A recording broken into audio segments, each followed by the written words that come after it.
Departemen Pelayanan Anak-anak Uni Indonesia Kawasan Barat mempersembahkan. Selamat pagi anak-anak. Kita akan merenungkan firman Tuhan melalui renungan pagi anak. Menjadikan Allah yang pertama. Hari ini tanggal 5 Juni. Mari kita awali dengan doa. Bapa di surga, kami akan belajar firman Tuhan. Tolong kami supaya kami dapat memahami firman Tuhan. Dalam nama Tuhan Yesus kami berdoa. Amin.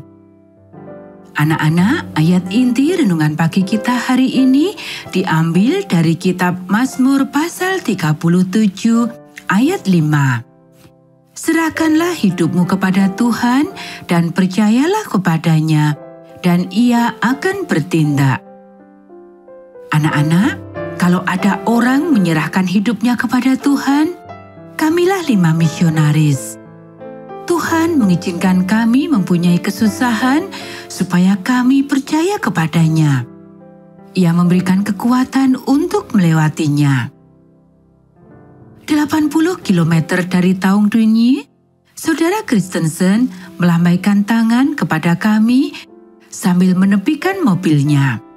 Ia keluar dari mobilnya dan berkata, "Ada sebuah bunyi yang mengerikan di bagian belakang roda.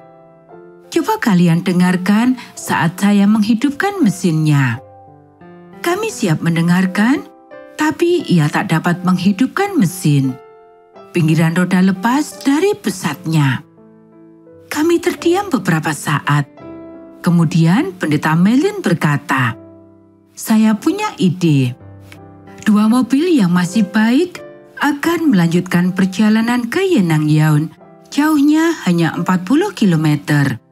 Kita akan menemukan tempat berkemah, membongkar muatan mobil yang satu, dan kembali mengangkut barang-barang Saudara Kristensen dan membawa dia ke Yenangyaon. Ia dapat naik bis ke Mandalay." Kami pergi ke Yenangyaon dan menemukan tempat berkemah. Kami membongkar muatan mobil yang satu, dan Saudara Baldwin kembali menjemput Saudara Kristensen. Kami akan kembali sebelum fajar menyingsing. Ia berkata sambil menghidupkan mobilnya. Tetapi sampai fajar menyingsing, ia belum kembali.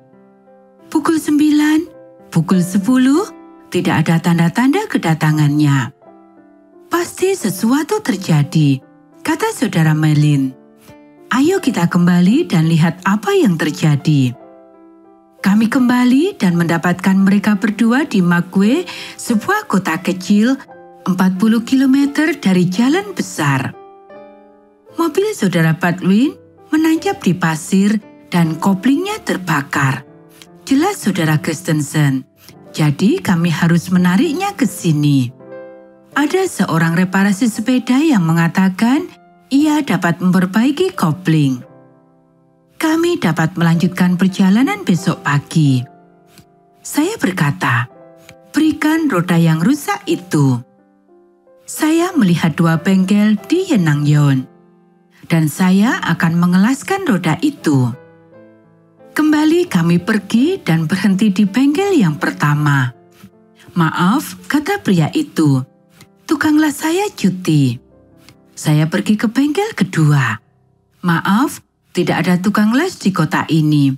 Mereka semua cuti selama 3 minggu." Kelihatannya tidak ada harapan sama sekali. Kemudian saya memandang Tuan Lawson, manajer Inggris dari perusahaan Nutsing Oil. Saya mengatakan kepadanya kesulitan kami. "Mereka benar Tuan Hare," katanya. "Tidak ada tukang las di kota. Tetapi datanglah ke kantor dan jelaskan kesulitan kalian kepada pimpinan." "Pimpinan, saya membutuhkan seorang tukang las." Dengan sopan saya mengetuk pintu dan masuk. Tuan Nutsing adalah seorang Indian yang menyenangkan. Beliau mendengarkan dengan penuh perhatian cerita saya. Bel berbunyi dan Tuan Lawson masuk. "Tuan Lawson," beliau berkata, "tuan-tuan ini dalam kesulitan. Tolong bawa Tuan Hare ke bengkel kita, hanya 20 mil jauhnya. Di pusat, kita punya tukang las. Dalam waktu 1 jam diperbaiki bengkel pusat. Terima kasih banyak Tuan Lawson. Berapa ongkosnya? Tanya saya. Tidak perlu bayar, jawabnya. Rusak sedikit. Berterima kasihlah pada pimpinan. Saya mengucapkan terima kasih kepada Tuan Natsing dan juga bersyukur kepada Tuhan. Anak-anak, itulah cara Allah kami bertindak untuk kami. Itulah caranya Ia akan bertindak untukmu juga, jika kalian menyerahkan hidupmu kepadanya. Anak-anak, demikianlah renungan pagi kita hari ini. Mari kita akhiri dengan doa. Bapa di surga, terima kasih kami sudah belajar firman Tuhan.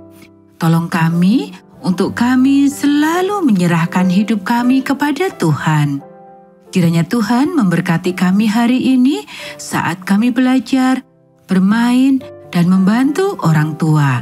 Dalam nama Tuhan Yesus kami berdoa. Amin.